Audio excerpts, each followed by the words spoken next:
another enriching time. Hi, everybody. Good afternoon and welcome to another enriching time on the WIMBIZ ERT webinar. We are happy to have you once again, and I believe you are going to have an enriching time this time around.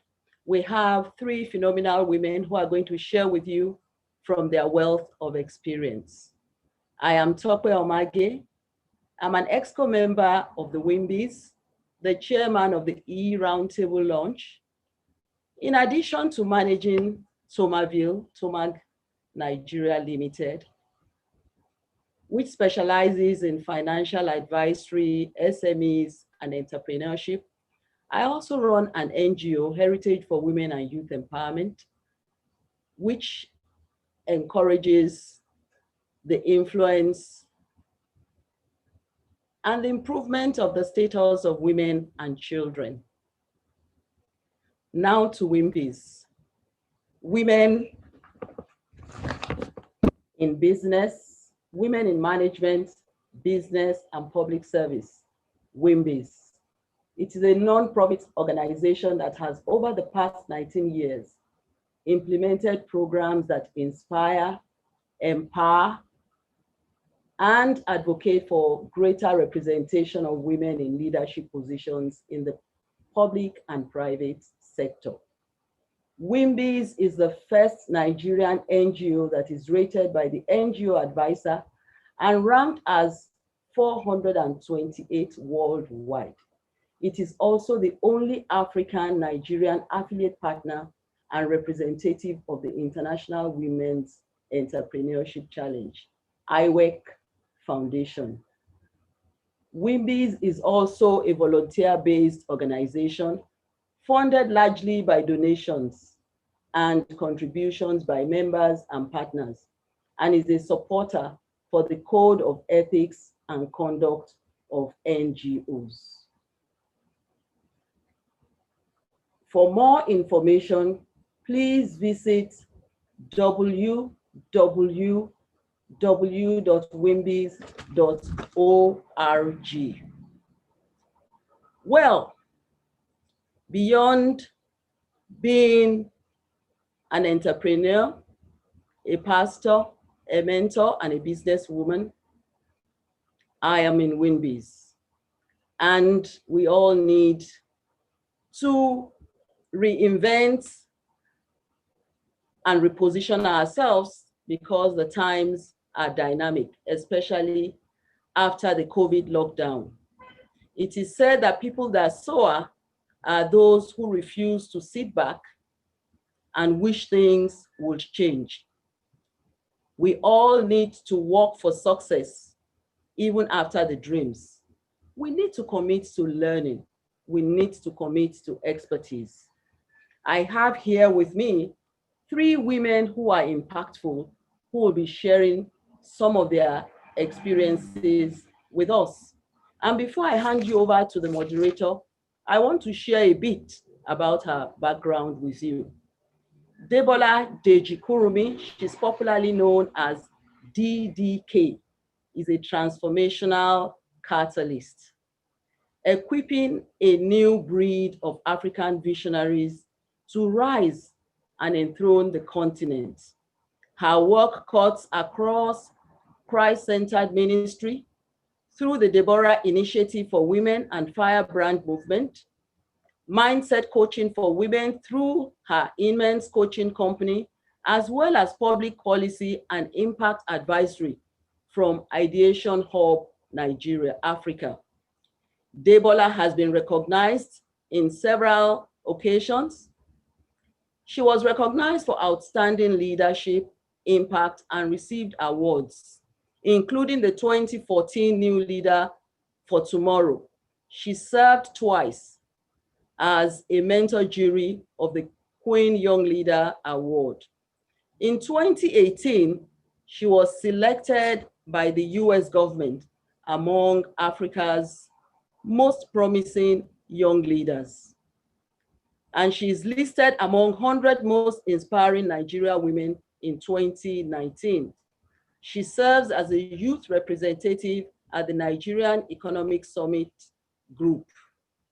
Her electrifying speech, How to Fry Fish to Solve a Wicked Problem, at the 2018 Mandela Washington Annual Summit, went viral. An author of 16 books, still counting, wife, mother, transformational catalyst. Please join me to welcome DDK as she moderates this rich session. Thank you so much, Ms. Omage. Very excited to be here. And I am super looking forward to a very great session. I heartily also welcome our panelists, Marcia Ashung and Gloria Edozien, as well as our extraordinary participants who have joined us today. Like Ms. Omage has already introduced, we are delighted to welcome you to WIMBIZ e-Roundtable. Don't get stuck in the rut. You've got to stay relevant, resilient, and visible. And I believe that we've got such a powerful panel today that will definitely do justice to this conversation. Can I heartily encourage you to make the most of the next 2 hours and just be distraction-free so that you can get the juice that they bring into you today. It's going to be a game shaper for your professional work, and I'm looking forward to it already. Just a brief introduction of our panelists so that we can get straight on into this exciting roundtable today. I've got Marcia Ashung here today. She's the founder and CEO of the Boardroom Africa, which is an initiative that champions women in executive leadership across Africa by working with venture capital and private equity investors, development finance institutions, companies, and organizations across the continent to improve female representation in boardrooms and investment committees. She's passionate about the opportunity to impact policy in the natural resource space and is an avid blogger, a speaker on the energy sector, agenda and gender equality, as well as the impact of women in leadership. Please really make welcome Marcia Ashung today. Marcia, you're welcome. Very excited to have you. Thanks for having me. Fantastic. I've also got Glory Edozien, Dr. Glory Edozien, as our second panelist today. She is a LinkedIn visibility coach and lead consultant at the Inspired by Glory Academy, where she teaches mid-senior level career women how to build visibility and establish thought leadership on LinkedIn so that they can get the recognition they deserve, earn more money, and climb the corporate ladder. She's also the founder of the first of its kind digital enabled community for career women, the 9-to-5 Chick Inner Circle, which aims to provide career women throughout Africa with mentors, access to signature career resources, and networking opportunities. Please welcome Dr. Gloria Edozien. Very excited to have you, Dr. Glory, thank you so much for joining us today.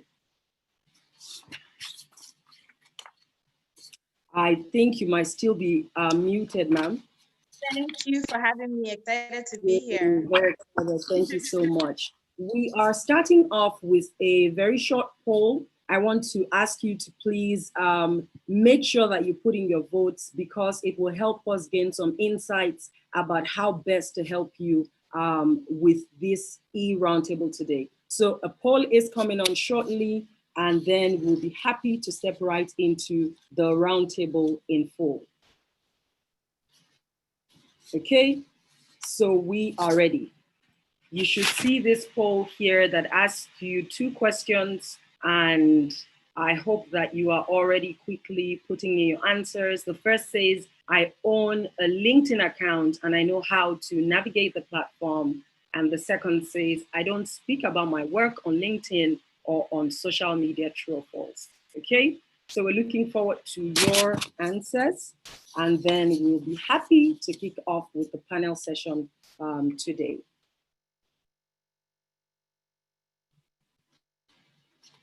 And I'm definitely very excited about the choice of topic because in the face of a global pandemic, everything has shifted the way we work, the way we interact, the way we communicate, the way we access opportunities. And for sure, you definitely want to be repositioned and reinvent yourself to stay resilient so that the flood doesn't bury you, as well as stay relevant using new innovation to produce excellent work in whatever arena of career or business you are, as well as continue to be visible so that you can be seen by the stakeholders who should know about what you do and offer you the recognition that you deserve.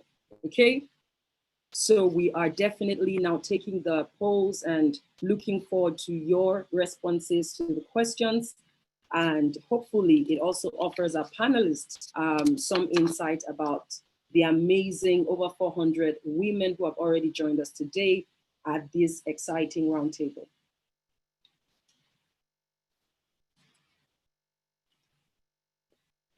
So that is ongoing, and very excited to welcome every one of you. Okay, when we are done today, an evaluation link will be sent, and we really look forward to also getting your feedback. Welcome, Margaret. Thank you for joining us from Nairobi. Very pleased to have you. Dr. Glory, the visibility queen, the visibility coach. I love that, fantastic. So you've got great welcomes coming in for Dr. Glory as well as Marcia. Thank you so much for joining us. So good to see you, Kabir Taiwo, the CEO of The Ultimate Technology. Very excited to welcome every one of you. Bodam, so good to see you as well. I can see Buki Ogunwale, Uche, Omobolanle. You're welcome, you're welcome. Fantastic. So we've got the responses in. I own a LinkedIn account and I know how to navigate the platform. We've got 75% of our participants acknowledging that they own a LinkedIn account and know how to navigate. And we've got 25 who say, I don't know how to navigate or I don't own an account at all. We've got 61% of our participants who say, I actually do not speak about my work on LinkedIn or on social media, and about 40% who say, wow, I always do that. I feel like this is such a very valuable, insight that has been offered us, and I know that is going to be useful to the panelists in really shaping the conversations. It looks to me like Dr. Glory, your work is cut out for you. There are so many people, so many professional women who do brilliant work, but who don't know how to be positioned, be visible, and get the right stakeholders seeing what they do. And of course, Marcia, you've got your work cut out for you as well, because one of the things we really discover is when women are dealing with those imposter syndromes and mindsets that make them feel they don't have a place at the table, they do all this fantastic work, but never really position, excellently to negotiate at leadership levels and really, show up and do brilliant work. So you're welcome again to the WIMBIZ e-Roundtable. We're looking at how not to get stuck, but to stay relevant, resilient, and visible. And like I said earlier, this is definitely the conversation to have, because in the face of the global pandemic, there has been a radical shift in how we do everything. It's literally a new world order in terms of how we work, how we innovate, how we connect, interact, and how we position our work as well as our thought leadership. And that is why WIMBIZ believes that you must, gain the knowledge that you need to reinvent yourself where needed and stay afloat the flood, reposition your work, as well as learn to use new technology, new innovation to deliver on your expertise. We are riding right onto the heart of the conversation today with Dr. Glory and Marcia. And I'm going to be asking each of them to offer us a first 10-minute introductory conversation about what their first thoughts are as far as this particular topic area is concerned. And I'm going to be starting with Marcia. You're welcome. Thank you so much for having me. And in particular, I wanted to say a big thank you to WIMBIZ for the opportunity to be with you all today. It seems like you have an incredibly wide variety of participants here today, so that's really exciting to see. It's truly an honor to be here. There are several reasons why I accepted the invitation to speak at today's session, but I think one is truly because I admire the work that WIMBIZ is doing for women in this space. but also because this topic in particular, I believe, resonates deeply with me. And it's one of the main catalysts that underpinned the founding of the Boardroom Africa, and often also underlies the work that we do. And apart from the fact that I think we need a comprehensive and solution-based approach to the challenges that women in particular face at the workplace, and that on a Pan-African level, there was and still remains a need for systems and structures to change in favor of women. I also recognize that because these systems are unequal and that they've been in place for so long, that we sometimes as women fall victim to them. So the very essence of having networks like the Boardroom Africa or WIMBIZ is to really support women and to, in some ways, create a system that breaks down these barriers and helps us collectively and through peer support approach these issues. So it's really exciting to be here. But I think where I'll start off is that I really want to take off my hat. I have two hats often in the game that we're playing at the Boardroom Africa. One is that, you know, I focus a lot of the times and helping organizations see the systems and structures that they put in place that are really detrimental to the progress of women at the workplace. And also help corporations in particular see how they can be more purposeful in championing women. But the other hat, which I'm putting on today, is also where we work directly with the women to elevate their status. Because I also recognize that one element of success is the need for women themselves, and as you've said in your intro, be resilient and remain relevant and visible even in the face of these challenges. So I'll talk first about my own story, just to give you a background of where I'm coming from and how I landed onto the Boardroom Africa scenario. And then perhaps later on in the conversations, I can delve in more deeper into the work that we're doing at the Boardroom Africa and how we are supporting more than thousands of women across the continent and more than 55 countries across the continent really access their true power and access their true leadership potential. So just briefly, I started my career in the oil and gas sector, in an energy sector to be specific. And I was in the industry largely dominated by men, and in particular white men. Compound that with the fact that I was also a young lawyer in an engineer's world, Black and a woman. Suffice it to say that I think I had my work really cut out for me because what I had to do was really try to gain the support and the respect of not only my peers, but also my superiors. So how did I navigate through this, what I felt were real liabilities to my career, which is being very young, being in a very male-dominated environment, being Black in a very white environment, and being a woman. I actually found a way to navigate through this in a way that for me, I think when I look back, I see how profound it was, and I love to share this story. First of all, where I started was understanding where I did not want to be. And this was very early in my career. It's not to say that in any way or to suggest that I was not proud of my legal background, but I did not want to fall into this one-dimensional career path. And I'm sure many lawyers on this line will understand, especially when you end up in a very heavy industry like oil and gas or energy, the tendency is to keep you in a lawyer space for the duration of your career. And yes, you can be within a specific legal specific space and find your way up. But I also knew very early on that those options were more limited and that I wanted to expand my opportunities and not just be siloed into that one area of my expertise. And also, frankly, there was so much competition, I needed to set myself above the rest.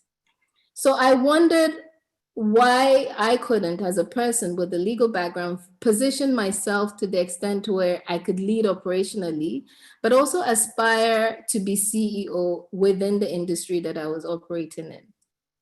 And it may not be so evident, but I truly believe that these organizational structures that we've created can also act as barriers to career progression. In the oil and gas space, for instance, it was very rare to find operational or product line leaders who were not engineers. And as we know, most engineers also tend to be majority male. Whereas lawyers, human resource managers, accountants, and those are all great careers, but they were almost always seen as support staff and not necessarily as part of the bigger, broader picture. And majority women tend to be in those spaces. So what we automatically discover is that our careers are necessarily narrowed because we don't play into the bigger field and we don't expand our horizon beyond the structures that are set for us. So the first step I needed to take in breaking my cycle and trying to get myself out of the rut, so to speak, was to recognize that I wanted what I wanted and what I did not want. In my case, where do lawyers end up in the industry? And what do I want to do? Do I want to approach it in the same way as other lawyers did, or did I want to go a different path? So I really had a candid conversation with my boss. I said, look, I love what I do, but I feel that to be more effective representative of this company, I need to learn more about the day-to-day operations and understand the technical workings of the business. It took a lot of convincing, but from there on, I was pretty much given free rein to learn a lot more about the industry from a varied perspective, more than just the legal aspects. And I really threw myself into an entirely different world of knowledge. And even though I knew that this approach would expand my opportunities, I didn't really grasp the full extent to what I was embarking on. And within a year, I was actually promoted. And on top of that, put on an international assignment, which was specifically designed for me in order to expose me to all the aspects of the business with the goal of actually grooming me for leadership, which again was completely different from how others who have my same background entered the industry. So another key element that I think I need to highlight, and I think has been quite instrumental in my career, is setting me on a path that surrounded myself with leaders. And this is where the dynamics really begin to change for women leaders in particular. We need to ensure that we have access to the right networks as well as sponsors. And I'm a strong advocate of sponsorship over mentorship. Research suggests that roughly 85% of women need this type of what we call navigational support to figure out how best to navigate the workplace. But in truth, men don't actually get this support more than women do. And we have to ask ourselves why. Well, at least not as much, from my perspective, a sponsor goes to this a step further than a mentor does. I'm already like soaked into the insights you're sharing, and it's powerful. But I do know that if I just face you and I don't look at my timer, I'm going to get in trouble. Absolutely. So for sure, we're going to go deeper into the sponsorship conversation because it's going to really form, the heart of some of the questions you'd help us tackle. But I already can take out one, you were super clear on what you wanted and what you didn't want. And then you were willing to literally deconstruct a level of knowledge to step into an arena that was new and to throw yourself into it. And then you started to talk about the power of a sponsor who can help you beyond just the navigational support, but putting the word for you, promote your cause, and help you to, get on that ladder and be rising. So brilliant. Thank you for the thoughts you've shared already. And we are going to be back with two questions. A question or two for you before we start to listen to some of the questions that we'll have from the participants. You are so brilliant. I love it. Thank you so much. And we're definitely excited about the initial thoughts you shared with us. Okay, I am delighted to find that you're already putting in the chats the lessons you're learning We are going on to Dr. Glory Edozien now, and she'll be sharing with us her first big initial thoughts in the next 10 minutes about how to stay relevant, resilient, and visible and not get stuck in the rut. Welcome, Dr. Glory. Hello, thank you so much, DDK, for that amazing introduction. I hope my video is on and everybody can hear me. Fantastic. Okay, great. Fantastic. Good. First of all, I would like to say thank you so much to WIMBIZ for this opportunity to speak.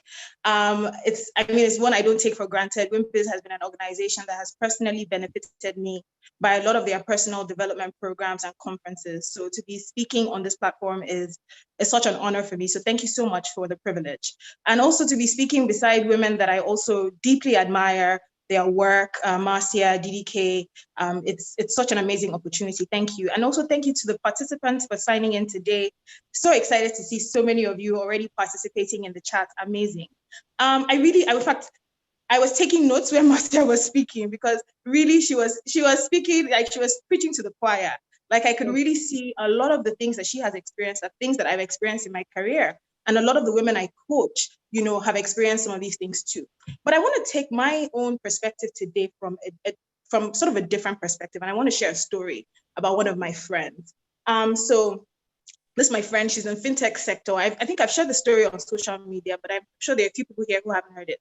She's in the fintech sector. She's been working there for about 14 to 15 years. Brilliant girl, one of those people that is the last people to go home and, all of that, And then she was trying to apply for a high-level position.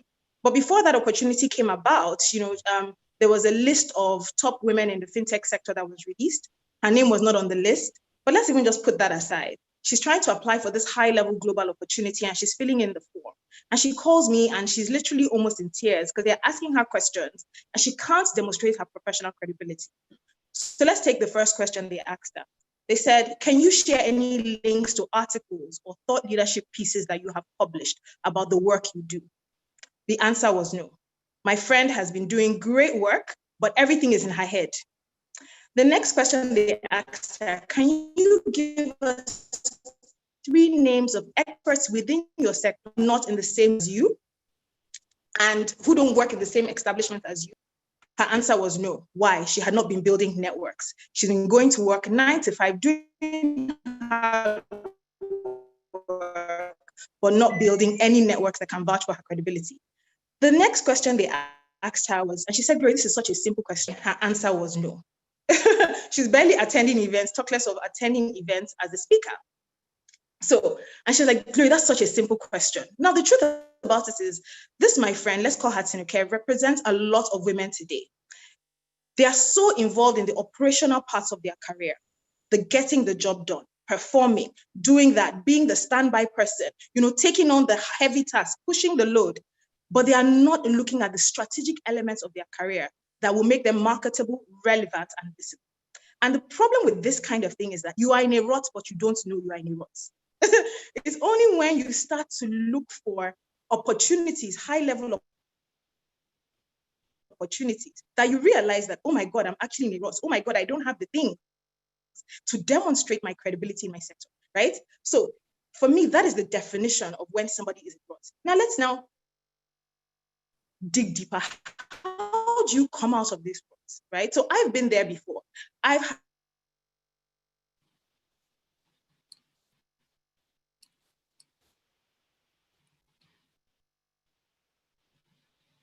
Okay, looks like Dr. Glory is experiencing. Before I became an entrepreneur, I worked for 16 years in the environmental management and climate change.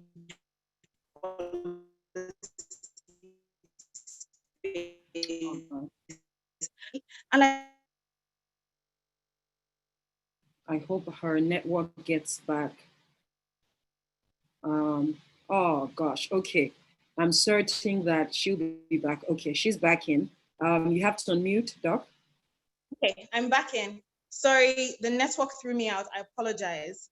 But I believed where I stopped was when I was talking about having the same sort of experiencing the same thing as my friend. And as Marcia said, being in a career that I love, but realizing that look, I wanted more than this. This is not what I want. I want there are other opportunities I want to be able to access in my career rather. So what do you do about this, right? So I took the long route, and Marcia said something that was so fundamental, which is being in the space of leaders. And one of the things I always tell women, when you're networking, go to rooms with people who have already achieved the things you want to achieve. Make sure you are in the same room as those people, because something magical happens in that room, right? First of all, you are with peers who are trying to achieve the same thing. And then you are seeing the gap between where you are and where you want to be, right? And once you see that gap, you start finding ways to fill that gap. So I started doing all of those things, trying to be visible. But then when I found LinkedIn, everything changed. LinkedIn is a platform that has close to 700 million professionals across the world, across 200 countries and territories in the world. There is no WhatsApp group. There is no conference that can give you the opportunities that LinkedIn can give you, right? And ever since, but then I find that a lot of people are on LinkedIn. Some people have had LinkedIn profiles since 2011, for 10 years. But then people are using LinkedIn as a resume, right? A digital resume instead of a resource. Your LinkedIn must be a resource that is unlocking opportunities for you when you are in traffic. Your LinkedIn is unlocking opportunities for you. When you are sleeping, when you are taking kids to school, your LinkedIn should be unlocking opportunities for you. And how do you create a LinkedIn profile that is unlocking opportunities for you? Just 3 quick things. The first is you create a LinkedIn profile for the job you want, not for the job you have. This idea of just using job titles that are vague, that nobody can really see the full extent of the problems that you solve, is going out of fashion. Let me just put it that way, right? So, and I like what Marcia said earlier about understanding, what do I want to do with my career? And the way you understand how to make your LinkedIn profile a resource is by getting clarity. What are my core skills? How do I articulate these core skills, right? How do I articulate these core skills that shows my potential to solve the problems I want to solve in the future? So that's the first step, really around clarity in what I do, what I want to do, and how to communicate it. The second is building a network, right? Building not just a Lagos local network, right? But thinking broadly about your network. Who are the people that are doing similar roles in other countries, in Japan, in Asia? Exploring those opportunities and connecting with those people on LinkedIn. And then finally, creating content. I think content is just, it's the best way to demonstrate your expertise. So showcase your accomplishments, talk about your projects, share lessons you've learned in your career. These are some of the ways that you can use LinkedIn to unlock opportunities and get out of the ruts and become marketable and relevant in your career. What? You women brought the fire in this room there.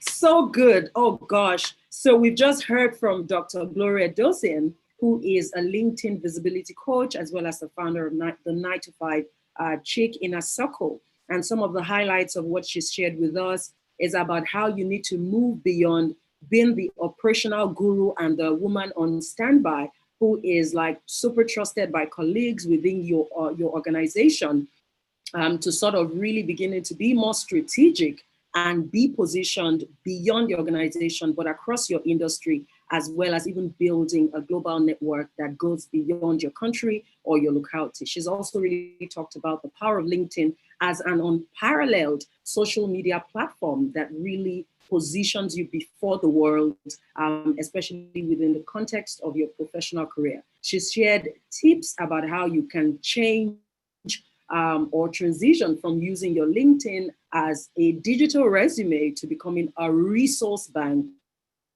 for your.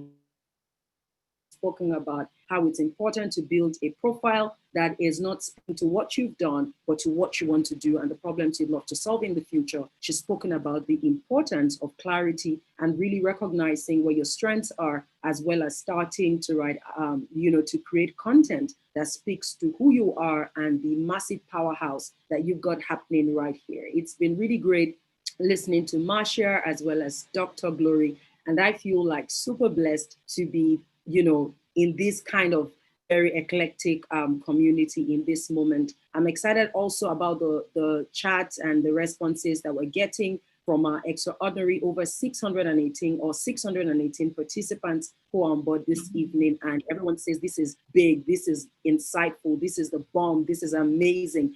Dr. Gloria, I'm on this table. Marcia, you're profound. This is amazing. Awesome.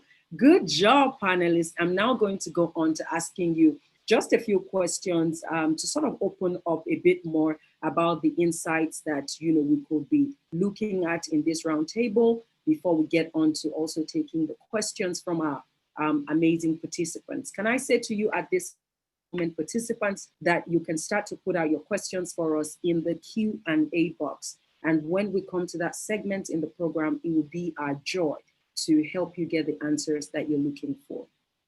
Let me start with you, Marcia. My first question to you is really around what happened to your mind? What birthed in you that mindset that was willing to go more like lateral as against vertical?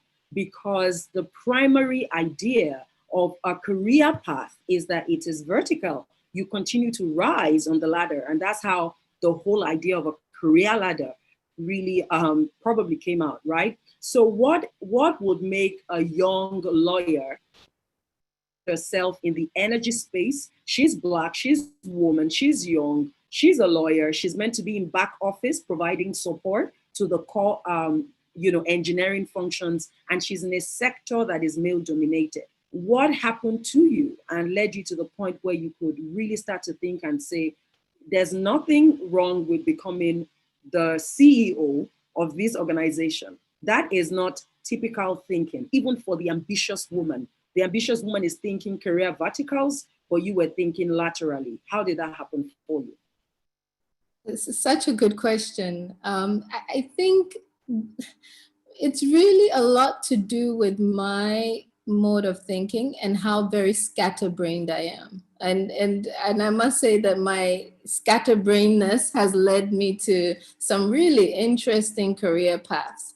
So yesterday, just to give you a little bit of interesting information I received yesterday, I woke up to a WhatsApp message from a former classmate from my years in university.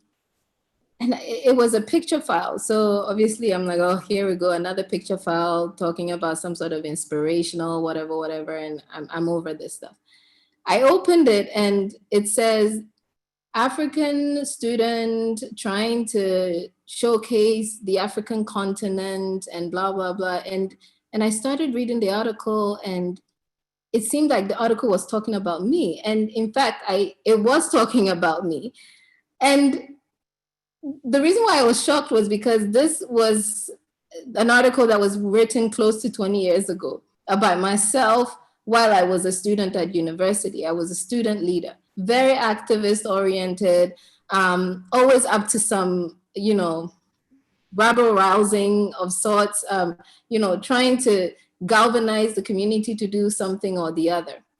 And then from there on, switched my career to focusing on law from, international relations. I wanted to really focus on law because I was always fascinated by law. And I guess the general mantra is that, almost all Africans, your parents tell you you're either one or the other. You're a doctor, you're an engineer, or you're a lawyer. And I was a lawyer because apparently I spoke too much and I was always asking why. So I knew I had to do law regardless. So that was just the basic foundation that I had to lay for myself. And then as I was in law school, I became really fascinated with the need to have, the need to fight for people, to go out there and be the advocate for somebody else. And I thought it came hand in hand with my background from university, always being the one out there, speaking for other people's rights. So human rights was my focus when I studied law. And then suddenly I found myself in the energy space, really interested in renewable. So I was all over the place. I didn't know what I was doing. I had no left, right, center. I had no idea of where I was headed. All I knew was I have too many interests and I can't be siloed into one thing. I love it. And that's where that energy and that need to just not be stuck in the back office supporting somebody else came from. Just wanting to just be a jack of all trades and innately being a person who's just interested in so many things. I love it. So you see, what I hear, and I think is really powerful, is that for some of us, we move into epic experiences just from not knowing where it is leading. But what is exciting is you can now take what that amazing journey has been, and through the Boardroom Africa, you can help other women where even if they don't have your kind of scatterbrain or your kind of energy, be on purpose or be purposeful about, getting the results you're looking for. And I'm coming back for you. I've got questions around what kind of mindsets must women begin to embrace? And we are going to explore that. Dr. Glory, let me put it to you straight up. I have people who say all the time that the reason they cannot thrive on a platform like LinkedIn is they don't feel like they've had an exciting career, and they don't feel like they even have a super compelling vision about how they want to change the world. So it feels like, what am I going to put there? Everything is intimidating. Everybody's doing something really grand or talking about something really epic. So what do you have to say to a woman who is super good, who is devoted to her work, but who doesn't even feel like her career is exceptional or she should be putting the kind of work she does on LinkedIn? I think that is an excellent question, because this is something that a lot of women face. Like, what have I done that I want to share? Please let me just stay where I am, And what I always tell people to do is everybody has a remarkable part of their career, everybody. But I think that many times, we're faced with this self-doubt, right? So what you need to do at this point, and this is something really practical, right, is actually look at your career. Go to each role that you've ever done and look at the proudest moments of your career. Now, what I find is that a lot of times we are measuring our career based on the successes of others. So I've met women who have been involved in multi-billion-dollar transactions, but what their proudest moments are in their careers is the time that they helped people, when they mentored somebody, right? Now, these women, those are the things they want to share about. Right? So it's not about the fact that, oh, I did this multi-billion-dollar thing and everything. What is important to you? And I think that is the starting point of everything. And just like we've been saying since, having that clarity of thought to say, what do I want to achieve in my career and what don't I want? And what is important to me? And the things that are important to you are important to everybody. For the life of me, I could never have imagined that people had LinkedIn visibility as a challenge, that there would be a career in LinkedIn visibility. I know. Have imagined it in my entire life, but I would never have imagined. And another thing that I find is that because the skills that we do excellently come so easily to us, we think everybody has it. We assume that the whole world has this skill and that there's nothing. What's the big deal now? Is it not just to come and talk? Is it not just to write that document? The things we do easily, we underrate it. So what I would say to any woman that is feeling that way, first of all, go and look at your career. What are the things that have been important to you? Share those things. What are the lessons you've learned? Share those things. Okay. It will surprise you the amount of people that will resonate with that. I had somebody recently that shared an article, and she sent me a message on LinkedIn and on WhatsApp, and she said, "Glory, the world has been waiting for me." She one article, and so many people were commenting and all of that. And all of this has been in her head since. So I would say practical steps, think about your career, share your proudest moments, start with that. So good. Wow. Okay, now. And I love the comments coming through because of the powerful insights that Marcia and Dr. Glory have shared with us. I'll take one more question for each of you, and I will literally be using my bell when it's about 60 seconds. So give it to me straight up. For you, Marcia, my question would be, when you are in a male-dominated environment, there are mindset crises and those imaginary oppositions that you feel you're facing. But there are sometimes real and unimagined challenges where your strong is wrong, you're treated like you're bitchy because you are opinionated, and they are bypassing you with opportunities, all of those things, or you're facing sexually sensitive conversations happening around you. When a woman is faced with the real challenges that comes with being in a male-dominated environment, what is your 1, 2, 3 big insights for navigating that? Oh, such a great question. And I think it's really, really profound, because that goes at the heart of, I guess, why women are not in particular going up the ladder as fast as we want them to go, or even, right? So in my climbing up what they call the proverbial corporate ladder, I suddenly felt myself being lonely.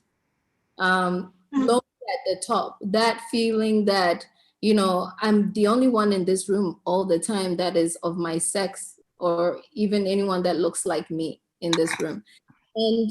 And for some reason, there's this belief that I guess a lot of women have in feeling like when they are there, that, or they are alone in that space, that they can garner a lot more influence because they are the only women in this space. But I categorically dispel that myth, because one thing that is really key is that when you are in that room, the likelihood of being shut down, the likelihood of being subjected to victimization, the likelihood of being mansplained, all of that is heightened because you're literally the only one in the room. And because diversity, and I really preach a lot about this on a daily basis, because diversity, I believe, truly breaks down this groupthink tendencies, especially that exist within all male environments. How do I'll explain to you how in some ways, and some of these are lessons that I've also received from others who have been in this space. I'll explain to you how some women have navigated through this, especially if you're talking about the boardroom, where you tend to have very few women in those spaces. So one woman in particular who sits on a board, and it's only two of them. One is a woman, another is a woman, out of a board of about 10. And she said to me, look, whenever we feel that we are being sidelined or subjected to any sort of insinuations that are improper, the other always amplifies my voice. And so it is critical that as women, we are amplifying each other's voices.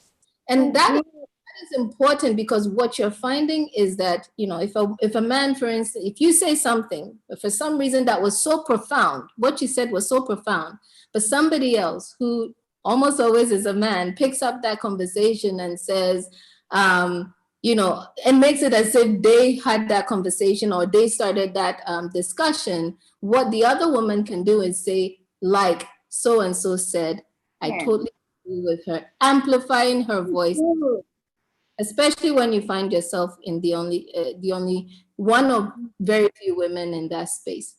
And the other thing is that, what if you end up being the only woman in this space? You don't have another woman sitting there, and you're constantly being told to do. There are so many very diplomatic tactics that you can use, and I can go on and on for days, but a basic one is understanding your power and remaining resilient without seeming to be flustered.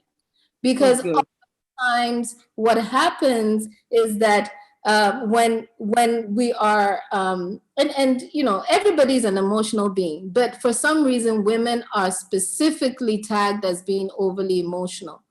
And although that might be a tactic that supports us in managing our emotions, one thing we cannot do is show that we are bothered by something. But finding clear and systematic and clear insights, ways of dealing with those back and forth that you get from your additional board members or whatever leadership team you end up being in. So for me, those are the key things that I'll say. I speak to a specific, because everybody has a different experience, but those are really, other women are critical for your success. And we have to accept that. I know men don't have to deal with this issue of supporting each other, but unfortunately, because there are very few of us in those spaces, we have to amplify each other's voices. And then secondly, don't be put down, and don't let your emotions show. Oh, so good. Very brilliant insight. And, you know, because I teach communication to executive leadership, I always also have to teach strategic or strategies for managing passive aggressive behavior.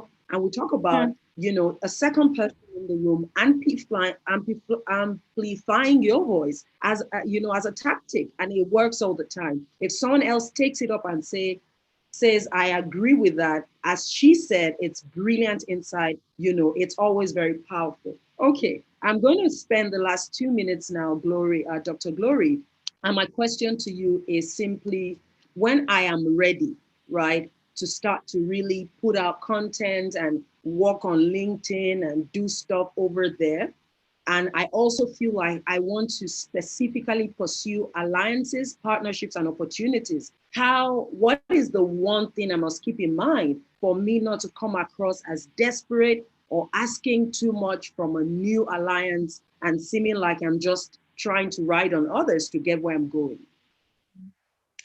So the one thing you must keep in mind is value, right? And value is understanding what problems you solve, right? So for example, and at the back of that is also understanding the need to not always feel like, oh my God, am I being desperate? Am I being desperate? Lead with value. Once you're leading with value, desperation is out of the window. Why? Because you're leading with the problem you want to solve. So for example, look at products that you see on the market, right? Cowbell milk, Quick milk, they are not worried about looking like they are desperate to their customers. What they are doing is showcasing all the time when they are advertising that, look, we solve a problem, and always make sure that they are accessible to the customers in ways that the customers can, exchange value for that specific product. So for me, it's always understanding what is the value I offer. So when I'm sharing content on LinkedIn, I don't worry, oh, I shared 3 times this week. Oh my goodness, I think I'm too out there. I don't worry about that, because my problem is, am I sharing value? And if I'm sharing value, there was a time I didn't share content on LinkedIn for 2 weeks. People were sending me messages. Are you okay? We've not heard from you. And that's because I'm sharing value. Now, how do you share value? How do you know that what you're sharing is value? Think about the people you want to help, right? What are their concerns? And create content that helps them solve those concerns. So it's not, I see a lot of people sharing content now on LinkedIn, and it's like, okay, they said we should share content. So I'm sharing, let me share rights, right? You have to be strategic. So think about, who am I trying to attract? Now, this person I'm trying to attract, what is their problem right now? So for example, there were a lot of people in the agricultural sector when, okay, I get it, I'm off. I get it. Finish that. Okay, so when COVID-19 started, a lot of people in the agricultural sector were talking about how COVID was going to disrupt food supply chains. And it was a very interesting conversation. You could see people really digging into those conversations. So think about, what can I share that is valuable? I think that's the most important thing. Oh, wow. Okay, now, I think that this is a secret that runs across, whether on LinkedIn or anywhere, especially because we're already in the age where everyone is thinking about social media or the media as their strategy for getting out there. But you had better not be out there if you don't have value, because it could be worse than when you were in there. Right, so I hear you, Dr. Glory, and thank you, Marcia. We are going to be having a second poll, and I feel like when we get your answers, it's going to shape how we will step into the question and answer segment. Permit me to again really appreciate our panelists for simple yet very profound insights they're sharing with us. And I mean, my chat section is buzzing. Everyone is thanking you guys. Thanks, Doc. Lead with value resonates with me. Am I sharing value? That's a question I'll be asking now. People are saying, thank you, Marcia. You hit the nail on the head. More collaborative growth is what we need. Women supporting women. I'm going to be asking, what problem am I solving? I will learn to lead with value. I will keep value in mind. Thank you, Marcia. So profound, Marcia. Show that you're not bothered. I mean, look at every of these amazing women who are so grateful for the value that you are adding to the roundtable this evening. So we will be having our second poll, and I'm just looking forward to it coming right on the screen, and you can get to vote in a few seconds. After the poll, we will take those insights and we will move on into the Q&A. Okay, the second poll is up and voting starts now. This is your chance to win value. In networking events and casual meetings, I never speak about my business or job except I'm cajoled into doing so. True or false? Secondly, I have landed business deals and connections from LinkedIn, and I know how to replicate the steps that achieve this result. True or false? Okay? And we're waiting to see what the responses will look like from then. And we'll be able to get on into the question and answer.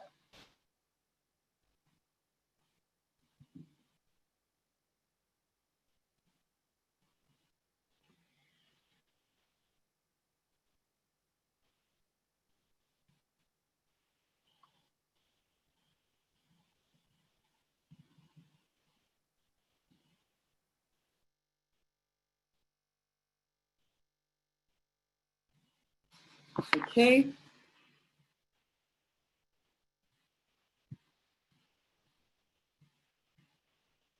I hope you're all voting because it's going to come through very shortly. Our answers are coming through shortly, and we will be able to see where our amazing participants are with these two questions that have been asked.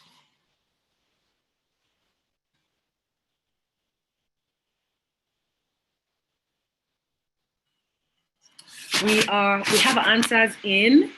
55% of our women said that they would likely not speak up about their business or job except they're cajoled into doing so at a networking event or even a casual meeting. 55%. Wow. Okay, so we got something to do with how we show up at these kind of events.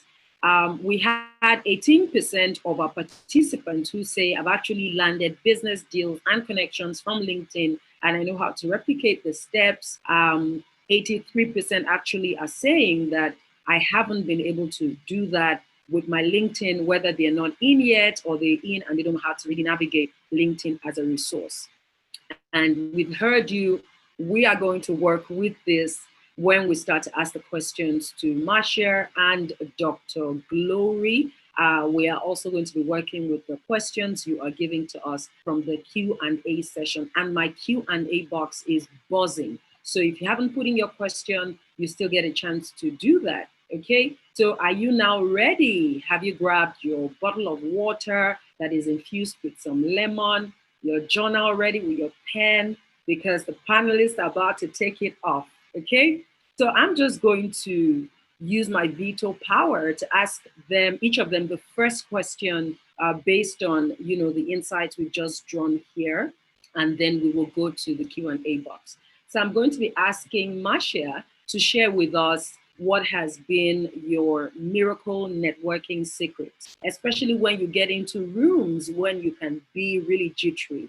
Because of the work that I do, especially with public policy advisory, sometimes, in different countries across Africa, and you're really in the room with key decision makers, policy formulators, presidents, and I almost forget all my networking, skills. I'm just like, what am I even going to say in this room? What am I going to say? You see, so I want you to just take it away for us. What have been your networking secrets? When you get into rooms, how do you, position the conversation in a way that helps you share what you do without also coming across as desperate?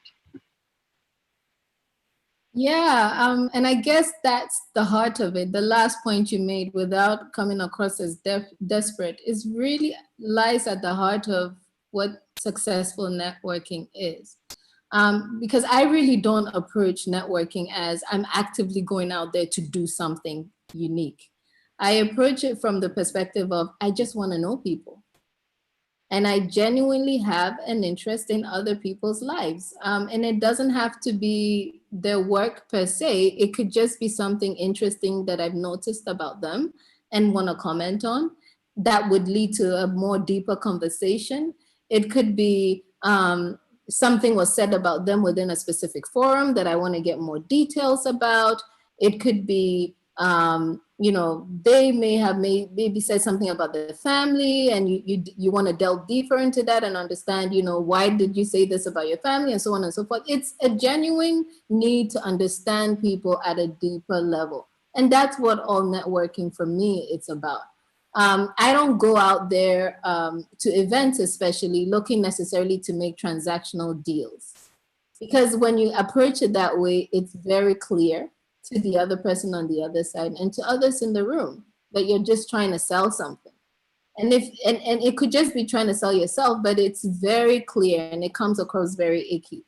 So the approach that I have is just get to know people, and whatever it is that needs to flow from that will become evident as you're going and as you're having those conversations. You may even recognize that as you're having those conversations, whatever business intention you may have for that person may not even be necessary, because you've gotten to know them on a much deeper level, and that initial view that you had about them was probably not right.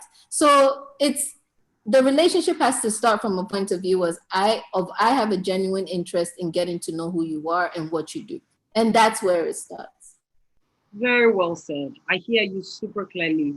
And I feel like some of my biggest alliances across, you know, my different visionary expressions really opened up that way. Those authentic, honest conversations, because people can tell when you're genuinely interested in them. Dr. Glory, how does a person actually land deals, business deals, big opportunities, you know, with their career, with their work, with their business on LinkedIn? How does that even happen? So for me, how that happens, again, it goes back to the answer I gave before. It's about being valuable on LinkedIn. So what I do is I go through a process where I think about who is my ideal client, right? What current challenge is she facing now that I can solve? And I share content around that. So I'm constantly thinking about how to solve problems for my ideal client and creating content that shows that I have the propensity to solve those problems. I mean, it's really a very simple process, right? So for example, if I think, okay, right now, my ideal client is thinking about, look, we're not going to the office as much as before. How do I become visible to senior colleagues in the office? So I create an article on LinkedIn. How to remain visible while you're working from home.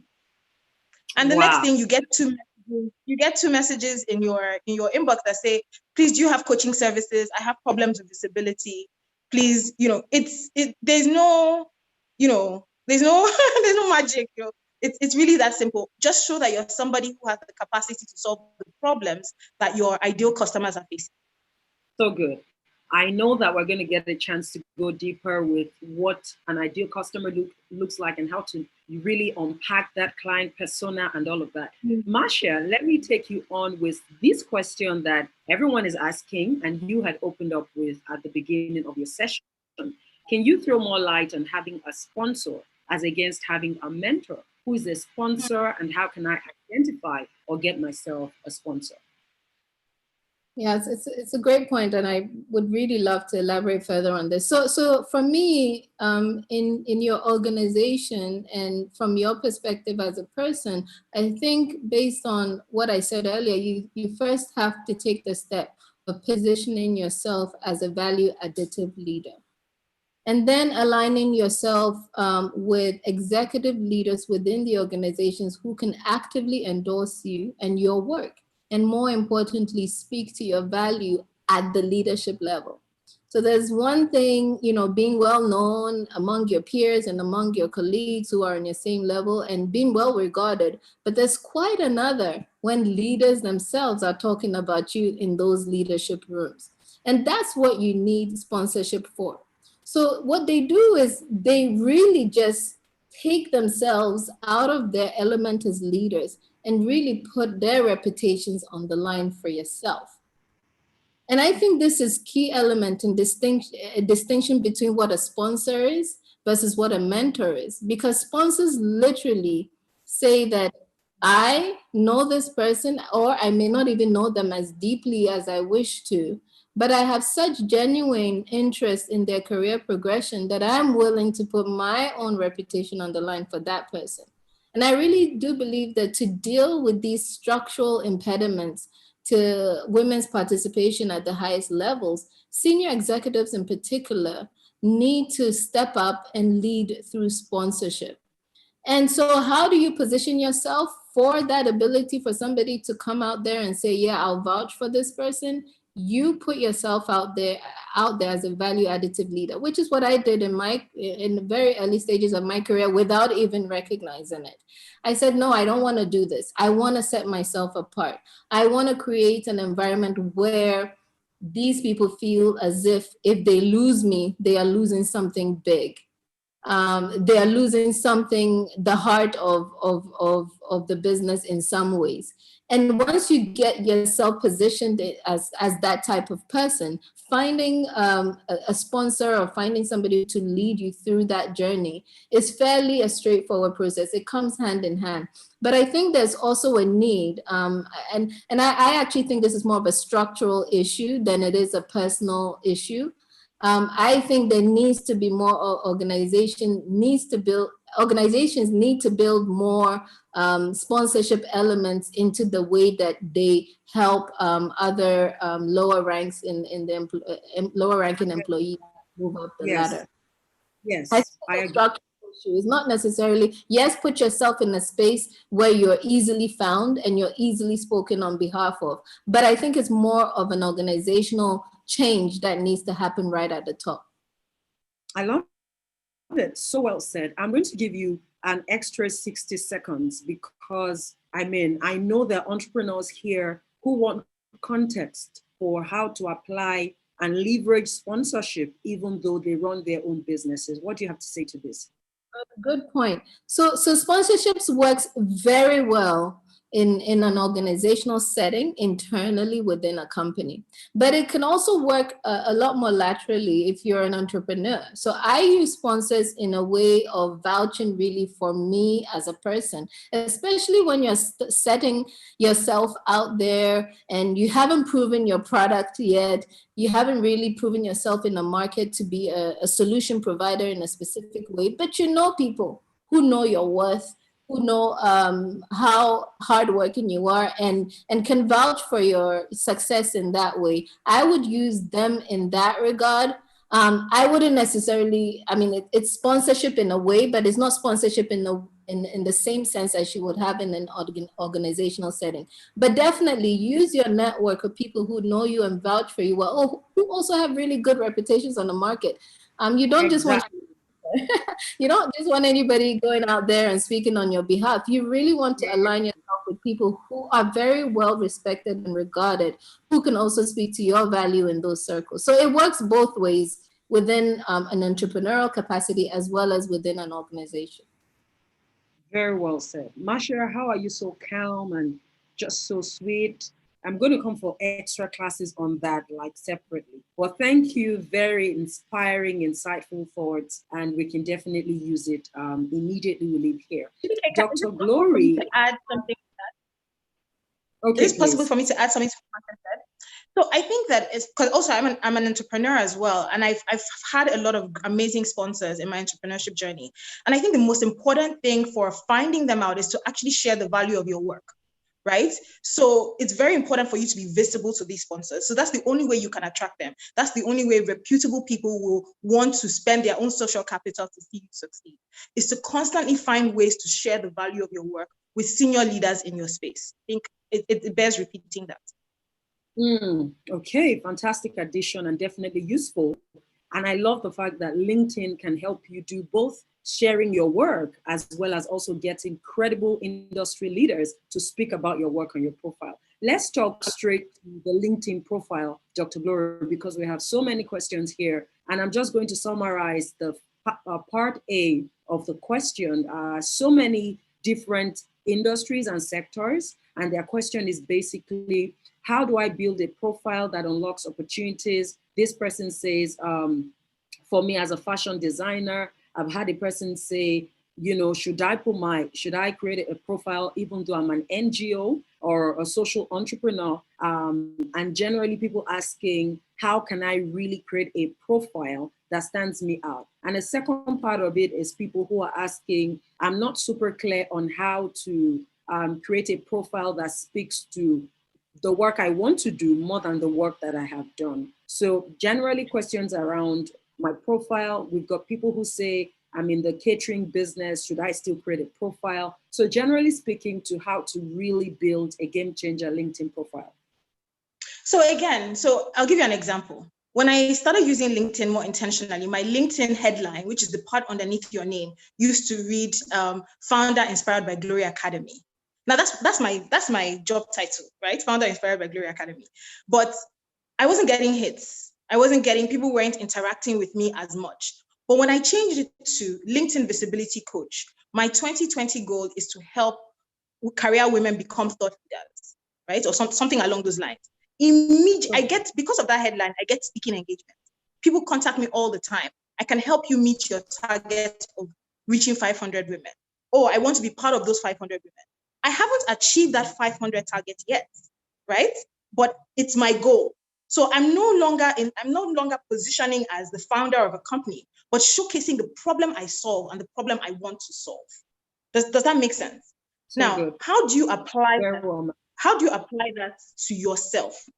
One of the things I advise people to do is find the people who are already doing jobs you want to do, right?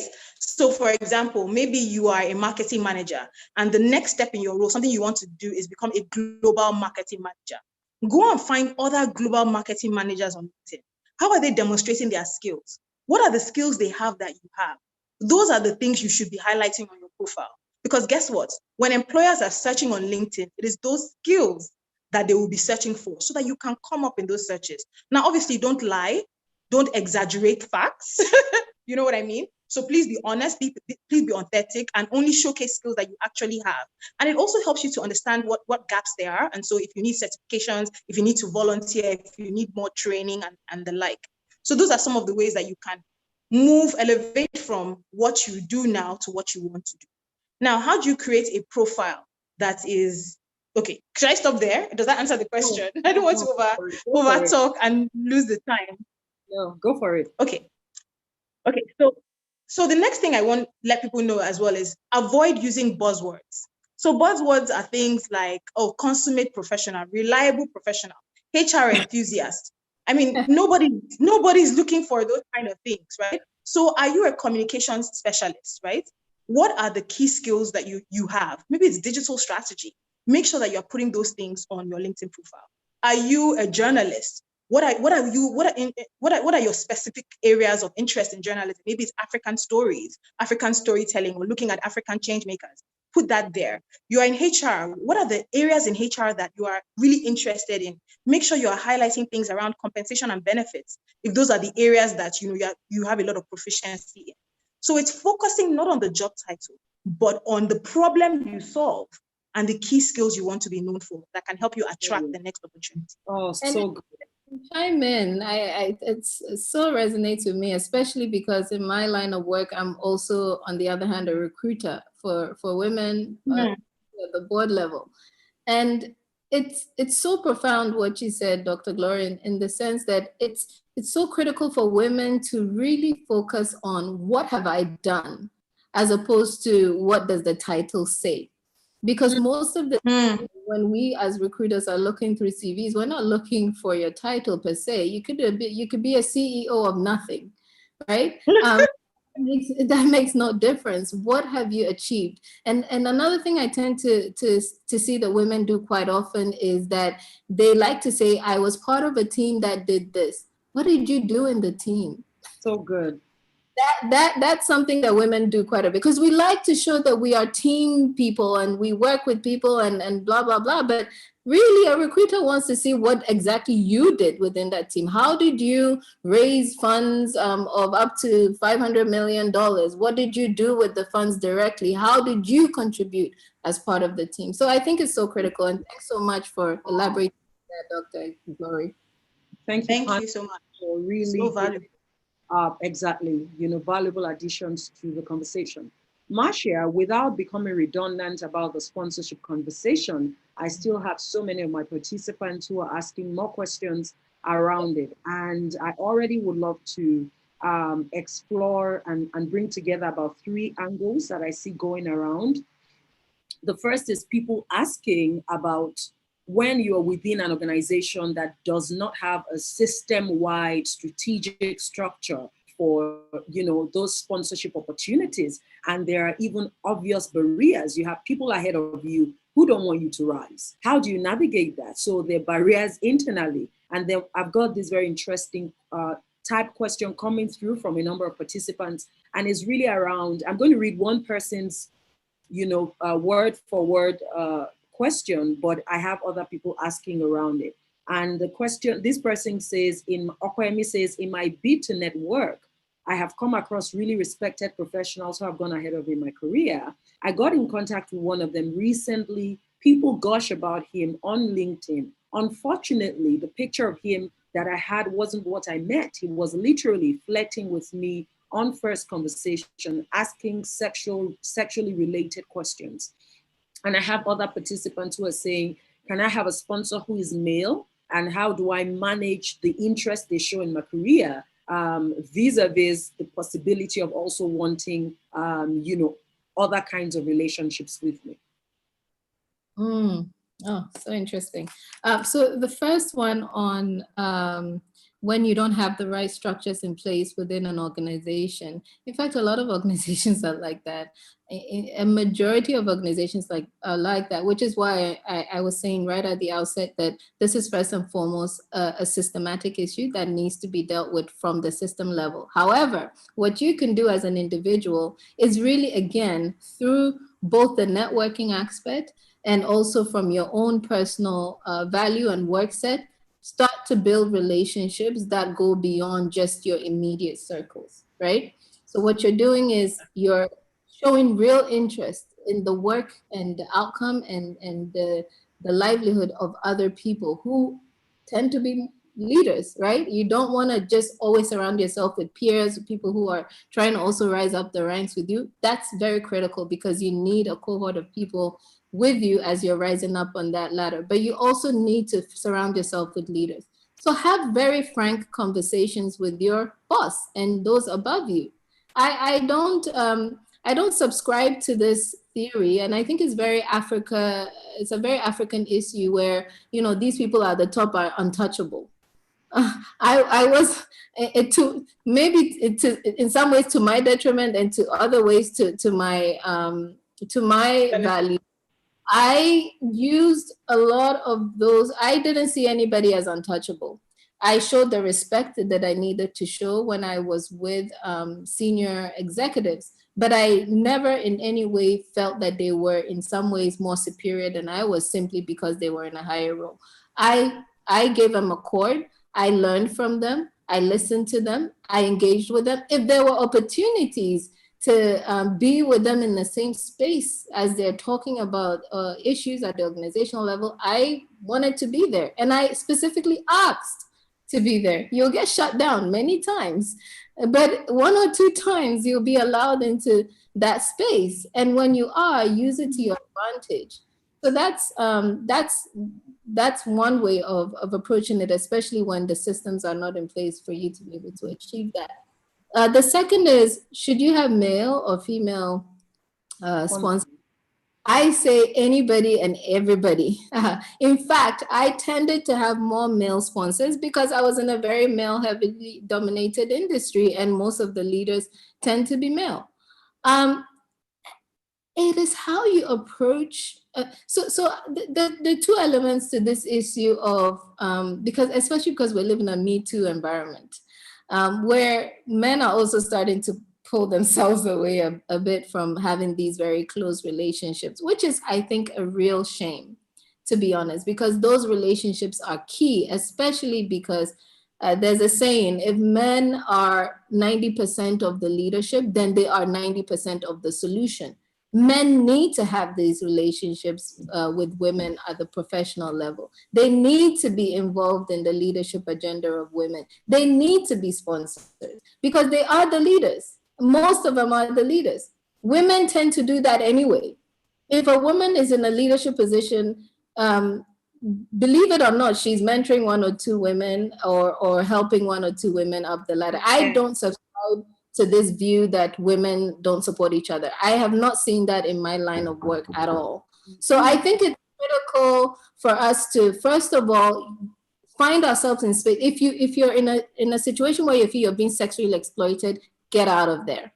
But a good majority of people are genuinely interested in your career progression. And when you find those genuine interested people, use them and use them in a way that you're giving them value as well as they are giving you value. Okay, very well said, Marcia. And I feel like there are two powerful things that I hear. The first is the power of the ask.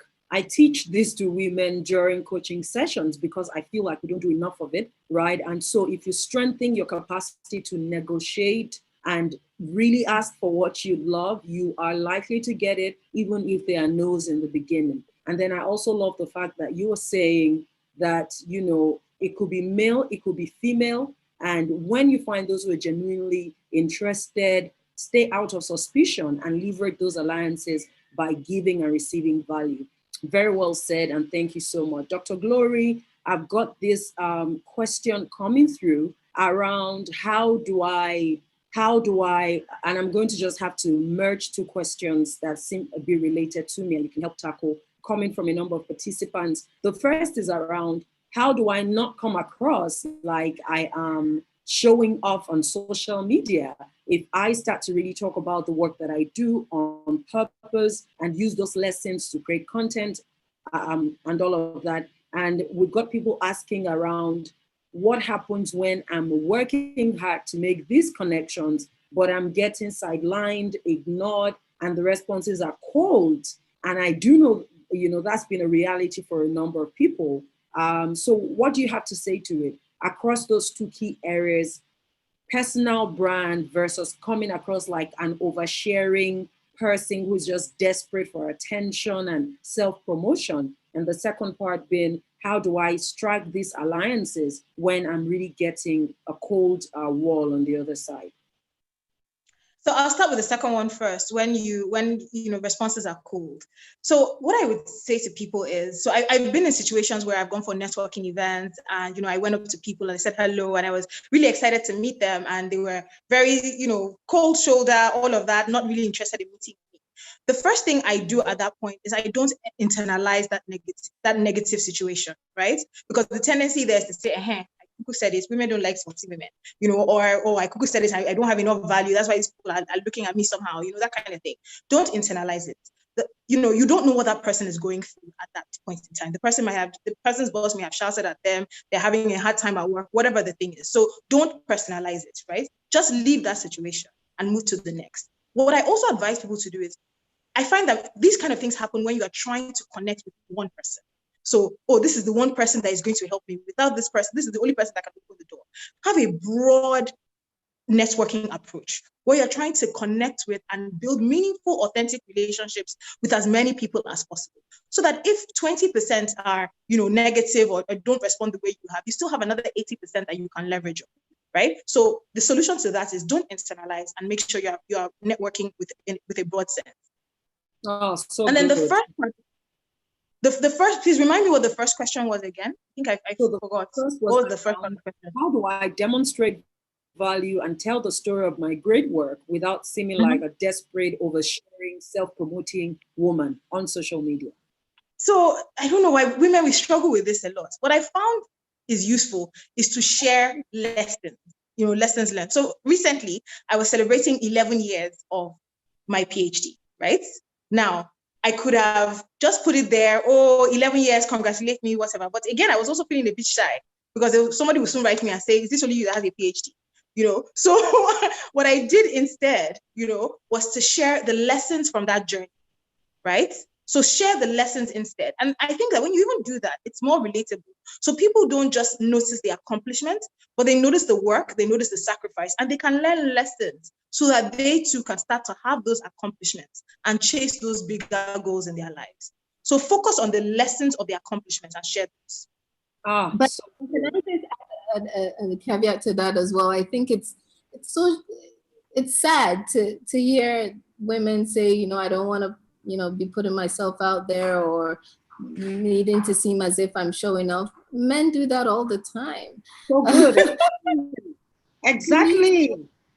if somebody's jealous of you, so what? I mean, it means you're doing something. But frankly, I think you need to go out there, put yourself out there as much as you want to put yourself out there. Do it in a tasteful way, of course, but don't ever be shy to celebrate your achievements. I love it. Very true. Very true. In fact, there's a saying that says, if it's not boasting if it's fact. So if I did it, I'm the one that did it, it's fact. It's not boasting if it's fact. Exactly. Yeah. Okay.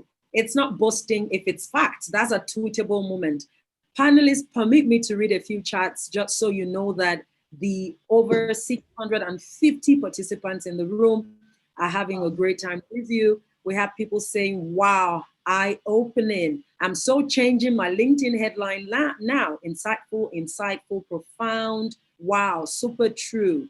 Thank you, Marcia. That's funny. CEO of nothing. People say that thing about always saying we're part of a team is so true. People saying, you know, that they have a new perspective or perception of LinkedIn. And many people super thankful to both of our panelists. I'm learning a lot.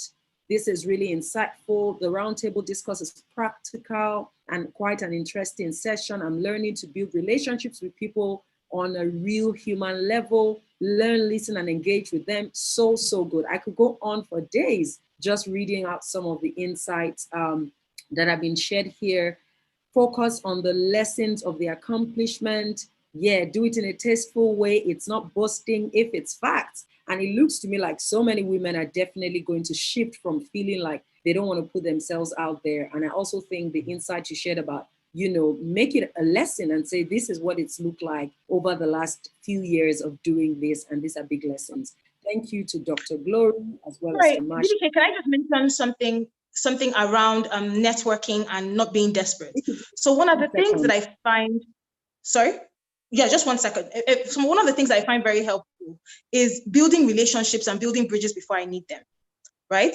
So if you're always looking for opportunities, looking to build network when you need an opportunity, you are always going to feel desperate, and it's always going to show. Develop a habit of connecting with people that are doing interesting work ahead of time, so that when you do need an opportunity, you can leverage on it. Good job.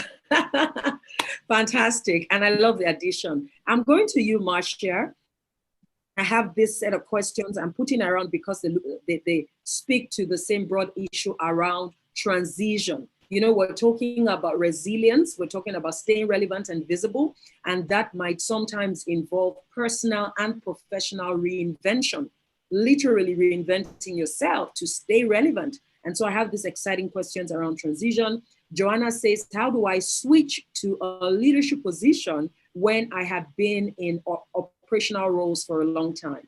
How do I convincingly change the perception that I can actually do more, that I can do more than the operational roles I have been known for? And then there is this transition question as well around if there have been gaps in my employment journey or my employability due to life circumstances, motherhood. How do I transition out of that season of life and start to get new opportunities? So what does reinvention look like? Okay, it's a great question because I resonate very strongly with this. I've transitioned so many times, I don't know, I can't even count. But so I'll attack the question from that leadership perspective, especially when you're transitioning into a new leadership role and haven't previously just been in the day-to-day handling of things, and now you're in a more of a strategic level role. One thing you have to realize, and I always say this because I had to learn it on the job. I was literally, I think it was halfway close to, later on in my career in oil and gas sector, when I was thrust into this, you're running your own country level operation type of scenario. You don't have a HR, you don't have a finance team, go at it, do it, build something literally from scratch. And I was put into that situation. But one thing I did was actually things that leaders don't think that they need to do, which is I leaned on the people around me. You're in a leadership space, we often think that leadership means that you have to be in your own room, close the door, everybody's out, you're now at this top level, you can't, you can't figure out how to, speak with others, and now you have to, try to figure out all the problems yourself. That's not my interpretation of leadership. Leadership just literally means taking others along with you and others buying into your agenda. But it doesn't mean you make all the decisions yourself, or that you don't take on advice from people who may not even be at your level. So what I did very early on was take on my staff as a support team for me. They were going to help me be a better leader. And I was going to achieve that by first listening to them, listening to their expertise, because some people, I mean, I'm running an operation in country. There were 50-year-olds, 60-year-olds who were reporting to me. Could you hear me? Yes, we can hear you now. Okay, good. So as I said, there were 50, 60-year-olds in my team who were reporting to me. I had to recognize that they were bringing years and years of experience that I hadn't acquired yet. Although I had risen up really fast in the organization, I needed their support, because if I didn't have their buy-in, that leadership journey was not going to work. So it's first and foremost recognizing that leadership is about people, and it's about relationship building, and it's about also bringing your team along with you.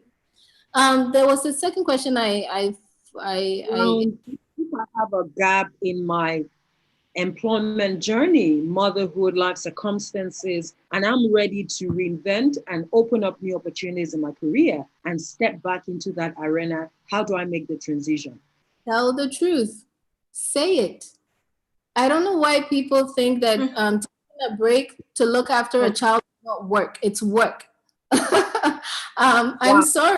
You gain some level of experience. If you're a new mother like I am, I have just over a 1.5-year-old. I'm learning so much about leadership you can't imagine. So it's really about being honest. I left, and I'll put it in my CV. I have this gap because I was being a mother. I was managing my household. I was doing X, and Y. And so I don't feel like we need to shy away from doing that, especially because more and more organizations are becoming extra visible and extra aware now of their environments, especially when it comes to helping women navigate through their careers, that these types of gaps need to be explained in a way that it's meaningful. Most women who take a break are not taking a break because they're chilling out in their couches doing nothing. We're taking a break. You can, even if you took a break to start a business and it didn't work, there were learnings from that you can put in your CV. I started a business, it didn't work, and this is why it didn't work. So and good. I learned. And Marcia, you were still speaking? No, I was just saying that I learned, and you have to show how you learned from that failure if there was a failure. Okay, so good. So tell the truth and be upfront about, the lessons you've drawn from the seasons where you had to take a break. So very well said and definitely powerful. I also love when you start to speak about a brand new perception or paradigm about leadership and how it was really important to lean on your team and know that the cumulative experience everyone was bringing is definitely stronger than what you had alone, rising up that career ladder. Dr. Glory, I've got a number of questions I will just want to lump together around those who are in lower management positions, those who are just starting out, those who are students, or those who are struggling with feeling like they haven't done so much. How does a young person who is starting out and hasn't built such a strong experience profile and is even still just uncovering what their skills and their competencies look like, how can they leverage LinkedIn at their level? Because what you find is you now find people who start to have to lie and paint a certain type of image. I do know of a person who used to be paid to help people create LinkedIn profiles, and this person would just, make it look more fancy than it really is. And I remember saying, that's not the way it works. That's not the way to go. So how do younger people or those who feel that their experience, career experience has not offered them the kind of qualifications they require to really be positioned for the career they prefer. How do they navigate that, right? So that's like part A of this question. The second part is the people who are asking, I'm in a current organization, I'm doing my best to be outstanding, but I want more. If I am seen fishing for other opportunities, does that look like I'm, disloyal to the business, and how do I manage that? Okay, so interesting questions, and I get these questions all the time. So I think the first thing for the people that are younger, I think that sometimes we are trying to race ahead. We're trying to like, oh, when will I get to this and things like that. I think at this point in your career, showcase what you have. There are people that are still looking for you. There are people that need your skills. So I don't think it's about making your profile look fanciful or trying to be something you are not. The idea here is understand, what problems do I solve? What have been my accomplishments, no matter how small or seemingly small that they seem to me, right? But how can these skills, how can I use it to solve problems for other people? How can I communicate these skills in a real way so that if a recruiter, an executive is looking at my profile, they will see that I have the capability to solve these future problems. So first of all, recognize that if you have 4 years of experience, what you have is 4 years of experience. And there are people that are looking for people that have 4 years of experience. If you are an intern, what you are is an intern. Like there's no magic word I want to tell you, okay, do this, and it now seem like you have 10 years of experience. Focus right now on the problems that you can solve, on the experiences that you are looking for, and look for how to communicate your skills in the right way so you can attract those opportunities. So even like when we are talking about writing articles, for example, I was talking to a lady who's a PA recently, and she's like, oh, all I've done is managed my boss's calendar. I'm like, share an article about that. How to manage the calendar of an executive.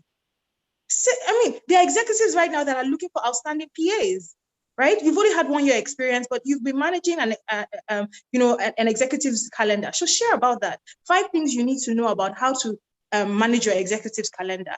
3 ways to make sure that your executive meets his meetings on time. Things like that. Share about the experience that you currently have and how you are solving problems. So that's the first part. Okay. Then the second thing, remind me about the second thing you asked. Okay, let me get it out. It's about being loyal to your employer, remember? Yes, in a current organization, yes, but I want more. How do I navigate? Yes. So first of all, I don't think it's a sin or seeming disloyal if you want other opportunities. Like, so I don't think, first of all, dispel. I'm an African. Sorry? Am I an African? Not an African. Yes. I am. An employer treats an employment relationship almost like a marriage. So the truth about it is this, right? If the employer wants you to be married to them, then they have to create a harmonious marriage. Do you understand? They have to create the culture, the compensation and benefits that will ensure that there is low turnover of staff. Do you understand? So it's a symbiotic relationship. It's not slavery. Do you understand? So if your employer is not doing the right things, then you're entitled to look. It's your life, own your career. There's something that Felicia used to say before. You're not a tree. If you don't like a situation, you are entitled to move, right? Move. So, okay, but then there are some ways you can manage this process on LinkedIn. So because you're on LinkedIn, showcasing the work you do does not automatically mean you're looking for a job, right? There are ways you can talk about it. You can make sure that your company logo is on your LinkedIn page. You take a picture once in a while beside your company logo to say, oh, fantastic place to work and things like that. I know a lot of people who have worked for companies and have even become identified by that brand, but they've moved. They've moved. So I think it's just about being honest about your process. Yeah. So, but I want you to just touch on it a bit more, Doc, because this person is saying, I am looking for opportunities. So if I'm looking for opportunity, can I be covered on LinkedIn while searching for it so it's not apparent in my current organization? Yes. So you can put open to opportunities on LinkedIn. So just go to your LinkedIn settings. You can make yourself open to opportunities that only recruiters will see. So only recruiters will be able to see that you're open for opportunities. However, if your HR in your company is also using LinkedIn to recruit, they will also see you. So do you understand what I'm saying? So yes, that's the situation. But also, I think from the recruitment lens, it's also recruiters are also looking, regardless of whether you're working somewhere or not. So headhunters are looking out for you. They're looking for people who have your specific skills. I think what you need to do is put out there what your unique selling points are, like Dr. Gloria has highlighted. But also, most recruiters search by keywords. Make sure that you're being picked up in those keywords, because when I'm searching for somebody of a specific background, I use keywords, and if I can't find you in that space, then that's a problem. So you need to be visible through keywords as well. Okay, so keywords, if I get it, maybe I will direct that again to Dr. Glory, but I just wanted you to give a one-liner before I go to a very important question that I see a number of our participants asking, and I'm going to be putting it to Marcia. Okay, but the question I want you to speak to in this moment, Doc, is what Comfort says here. Hello, thanks for sharing with us amazing opportunities. I opened a LinkedIn account in 2018 and I've had issues with logging in, as I always get a pop-up saying your account is restricted.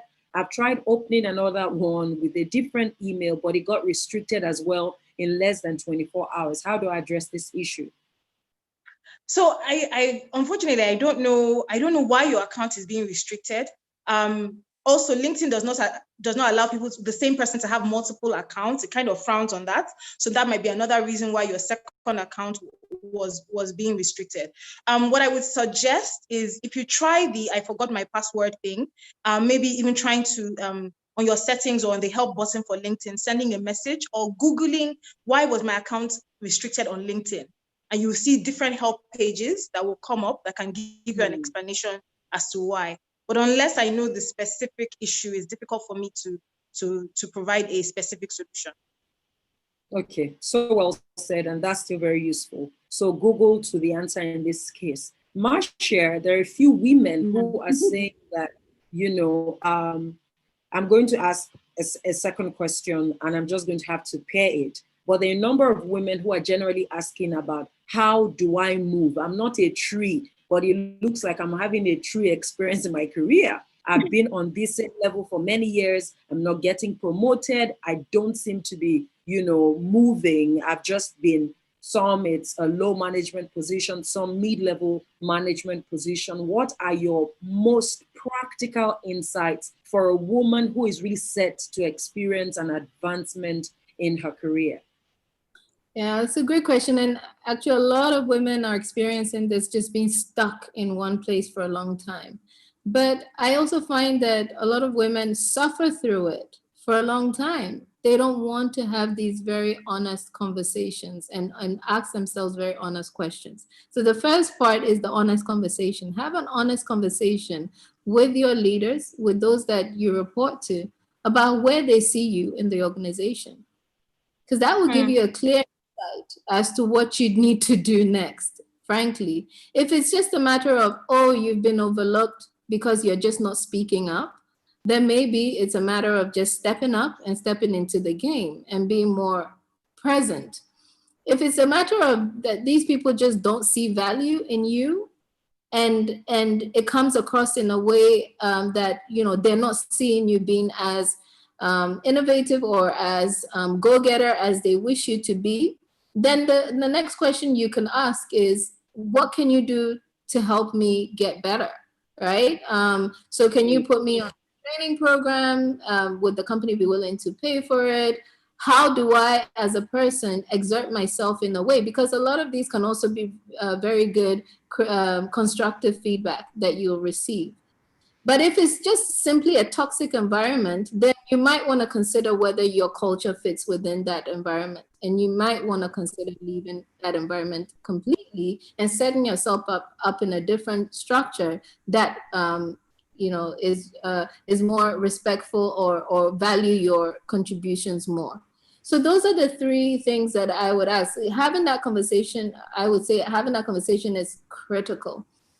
Because you never know what's going on in somebody's head, especially somebody who's very literally in control of your career. You don't know what is going on in their heads about where you lie in particular if you're not asking those questions and having those very honest, and I mean very honest conversations. Go to your boss and say, is there anything about my work output that is not making me good enough to be moved up? What is it that I failed in? How can I be better? All of these questions are relevant. And more importantly, how do you see me in terms of my upward mobility in this organization? And I think that also goes for leaders, those that have direct reports as well. If you have a direct report that has been in one position for a very long time, you have to ask yourself, are you really leading that person effectively? Because I hate being in a position where, I mean, even with my staff, the one thing that I do is I'm periodically I check in on them. Are you happy with where you are? Do you think you can progress? Is there any training that I can put you on that can help you advance and make you better at what?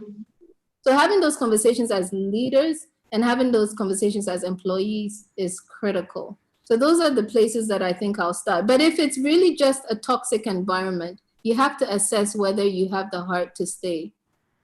Okay, I feel like you've really shared powerful insights. But Marcia, two things come strong in my heart. The first is what participants are saying, and I find to be true, that in some settings, in some work environments, people don't give genuine feedback. So you only discover that they don't like your work behind closed doors. And those things come to you like a surprise. I have, people that I've coached who discovered many years down the line that their superiors never really thought that, they had the capacity to rise to the next level in the organization. That's the first.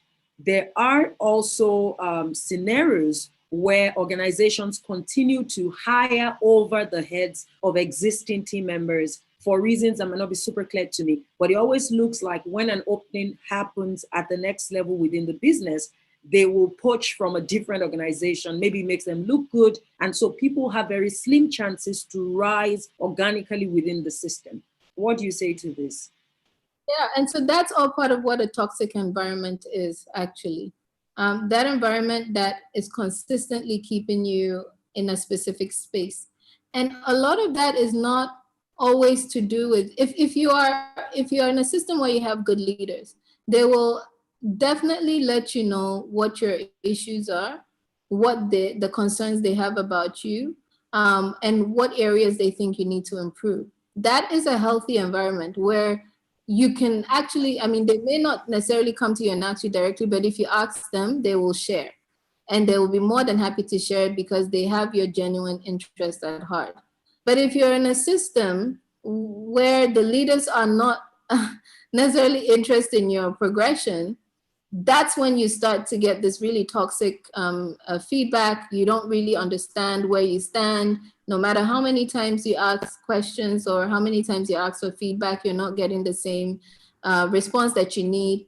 If you can, in that environment, go above your immediate direct report to the person above them and share your concerns, or even to a company ombudsman of sorts, where you can, share your concerns, maybe with the HR also. There are lots of different systems within enterprise systems that allow you to really go beyond, especially where the situation is one of retaliation. You may have upset them in one way or another, and they want to maybe take it out on you, and by taking it out on you, they suppress your career.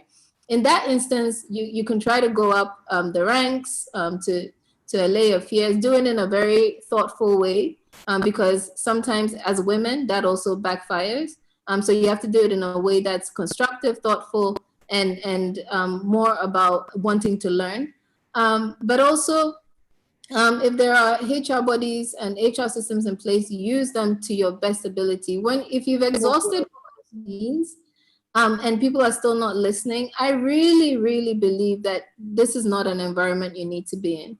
Because I've been in similar environment where it literally, I mean, workplace, not being happy in a workplace can actually lead to illness and death. Yes. A lot of people, a lot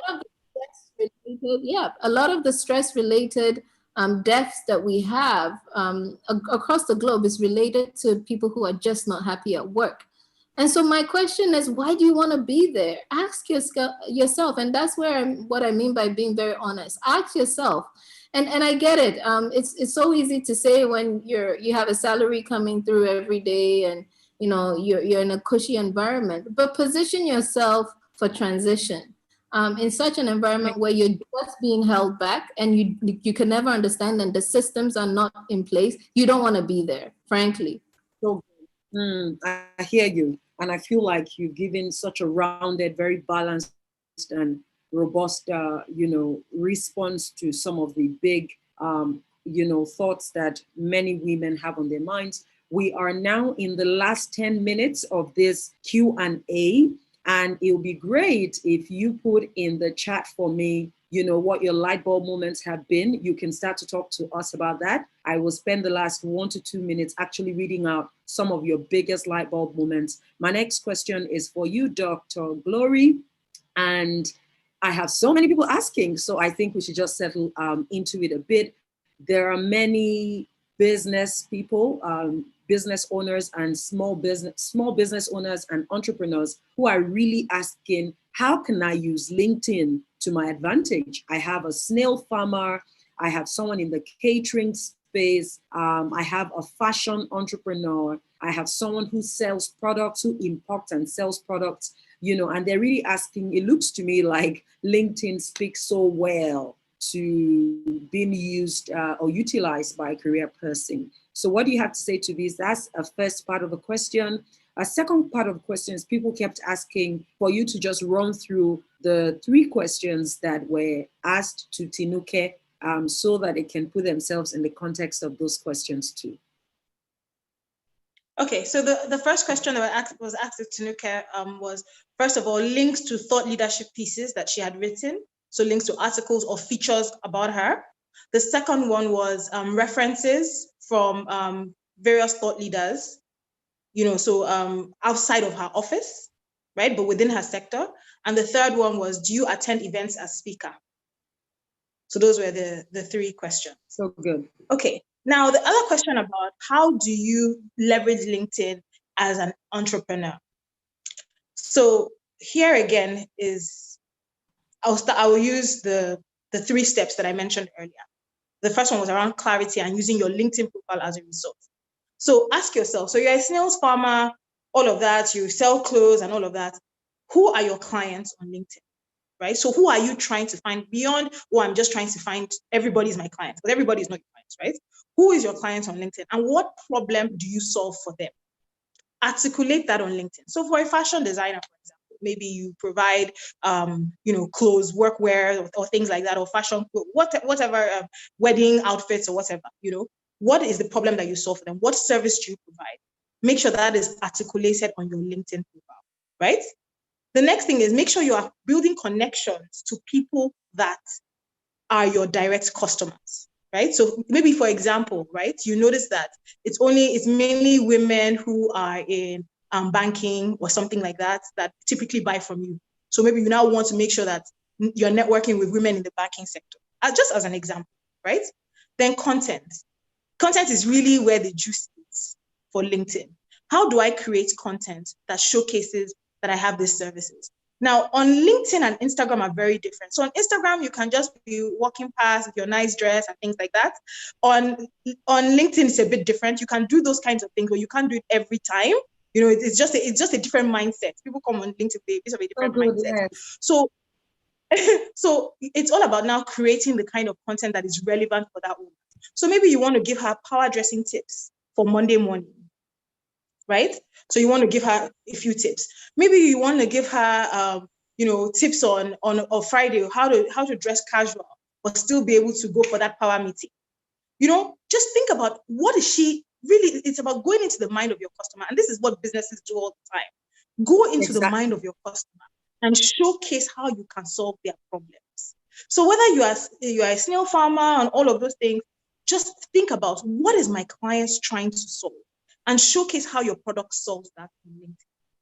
But I also think so there's a difference between creating a profile and creating a LinkedIn company page, right? So you can have a LinkedIn company page, but I always advise people to have a personal profile as the leader of that business, because it's easier to drive engagement to that company page using your personal profile than if you just have a company page on its own. So very well said. By the time, Doc, when you said creating an article on, maybe how to dress for Monday mornings, I just confirmed finally that you are the whiz kid of this LinkedIn thing. Because I was struggling in my mind for you, like, this person is in fashion. What is Dr. Glory going to say to her? And then boom, you give it to us. Very good. Guys, this has been a tremendously impactful, enlightening, extremely memorable roundtable. It has been such an honor to moderate this very, very energetic outing. And it has been such a great joy as well to see the level of engagement, energy, interest, feedback from you amazing participants. I'm going to be giving our panelists an opportunity to give us their final thoughts and what they might consider to be the 1-2 big things you must pay attention to in the course of the work that you do. And then I will be gradually getting ready to hand over back to the very precious Mrs. Omage. So let's start with you, Marcia. What would be your last words in 60 seconds? Oh, great. I hope I can do this in 60 seconds. So here it goes. So my key takeaway is you don't know how critical relationships are to your career. Because, if you're stuck in a rut, the only way to get out of that rut, whether it's to move to a new company or not, is through the people you know. We aren't islands. We are people who work as communities. We build relationships, and those relationships in the future really pan out, especially if they are cultivated in a way that's meaningful. So I'll give you an example. I've known a friend of mine for many years.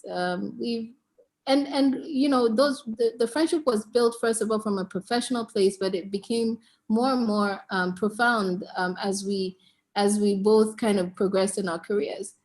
The friend just so happens to be now in a place within her career that her company, her organization is really going to be beneficial for my needs. And immediately, the first thing that comes to mind is I need to get Marcia the resources she needs to make her organization work and even work better. And that's a relationship I've cultivated for years.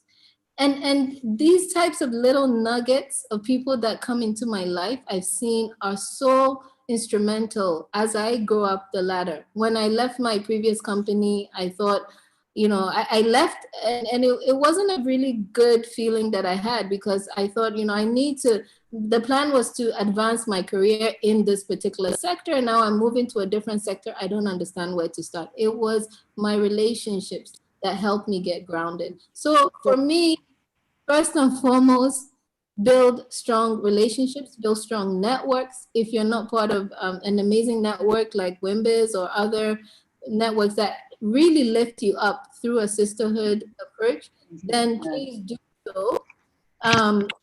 These are all the different things that for me has helped my career. And it was purely just that. And that's it. And that's all I want to leave with you today. Fantastic. We are not going to forget that, because it's truly powerful. It's the miracle of relationships for getting you out of the rut or ensuring that you don't actually get into one. Dr. Glory. Okay, so 2 things I want to leave with, if I can cheat a little. The first is value. Understand your value. I think that is the beginning of visibility. It's the beginning of everything. Because once you understand your value, understand the problems that you solve, you will begin to immediately see how you are playing small where you are and why you need to do better. What you carry can solve bigger problems. So first of all, and once you understand your value, it will help you to be more comfortable in rooms with people that are doing extraordinary things, because you will also realize that you are doing extraordinary things as well. It will also help you to show up properly on LinkedIn. So that is the first thing, value, value, value. Second thing is learning how to communicate your value, right? So it's not enough to know your value, but be able to constantly communicate that value. And it's by understanding the people who that value serves and using the language that they are using to express their problems. So to do that, you must constantly be in contact with the people that you can serve and you can help, so that you understand their problems, and then you are better placed to communicate your value in a powerful way. So value, value, value. Value, value, value. Dr. Gloria Edozien, 2020. Let me read out light bulb moments reading out by participants, and then I'll be handing over to Mrs. Omage. Akogo A says, there was so much value from this session that many paid courses can't match. I almost feel like we should give an offering. WIMBIZ, fantastic work, well done. Okwemi says, relationships are so key, and that's a big takeout for her. Maureen Ogbona says, her big light bulb moment is seek out the information on skills for the future from good learning resources. Debola Moody says, a number of people management skills spoke a lot to me, handling direct reports, growing sponsorships, stepping up my LinkedIn page, a must do. More than just stepping up, knowing how to do it. Thank you so much, panelists. Sheifumi says, I will take away the power of asking. Ask to be there and be consistent with it. So good. Ufoma says, thank you so much, Marcia. I will do the exit plan and strategy. I never thought it was a thing till you and Doyi just advised. Benita says, I'm happy I didn't miss this. Thank you, DDK, Marcia, and Dr. Glory. This has been one great moment of learning in the year for me. Inyolua says, Dr. Glory is epic. Imagine if Dr. Glory thought her ability to navigate LinkedIn was just ordinary. I've learned a lot, but the sum of everything is authenticity, clarity, and value creation. Okay, let me take a final one here. And this person says, Marcia, you are a superwoman. I am so inspired. Thank you so much for having our backs. Amazing women, thank you for committing not to stay in the rod, but to rise into relevance, resilience, and visibility. Thank you so much to Marcia and Dr. Glory for an extraordinary session of learning. And thank you for WIMBIZ for always exceeding our expectations. I will now hand over to Mrs. Omage as we bring this to a close. Thank you for the opportunity. Thank you so much. And thanks for great preparation, Debola. Awesome. Awesome. Amazing. Simple, easy to replicate nuggets. Thank you so, so much. Thank you, Marcia. Thank you, Glory. I am sure we have had an awesome and insightful moment, full of value addition. We really appreciate your coming. And we have so much. Nuggets like relationship is critical. Understand and communicate your value. Everyone has a value. Take that step. So many. For our excellent moderator, I want to say thank you so much. You kept the energy level. You drove it with passion, and it made a world of difference. To all our participants, we say thank you very much. These will be on our social media site. It will be on our website. Please go there and you'll have it. You've been asking for recording, you will get it. An evaluation link will be sent to you by email. Please endeavor to fill it. We want to hear your opinion about this webinar. We kindly invite our dear participants who are not yet WIMBIZ associates to become one today. And for those of us, our dear associates who have not renewed their membership, kindly do so. For inquiries, you can get us via email at membership@wimbiz.org. We hope you have really enjoyed this session. We look forward to having you for all our other sessions next month. Thank you once again to our moderators. Thank you very much to our very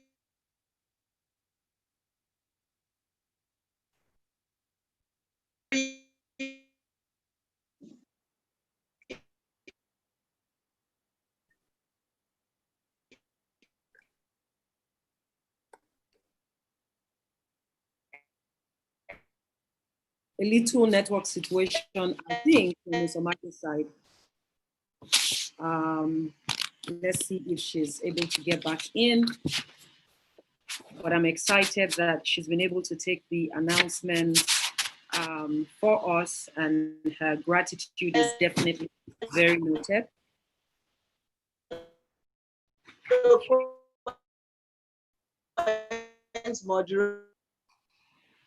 Okay, we lost her because of the network, and hopefully there's someone in the room who is going to fix the network crisis for us on the continent. Okay, I believe that we've come to the end of today's e-Roundtable, and it's been definitely an exciting experience being here with you. And I know that one of the members of the team is going to end the session and we'll be done for today. Okay, so you can leave if you have to. Don't forget that you would receive the evaluation link, and we would definitely love for you to fill that. You would also have access to the recording subsequently. Ms. Omage is back. You are probably muted, ma.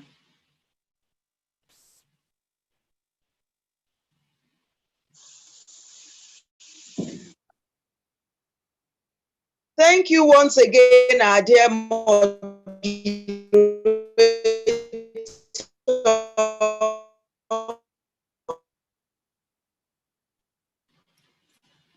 Okay, still a network situation. For all our participants, our website, www.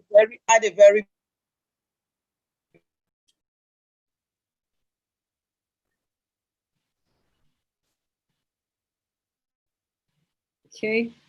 Beautiful session tonight. I hope you have made a difference to our lives and remain.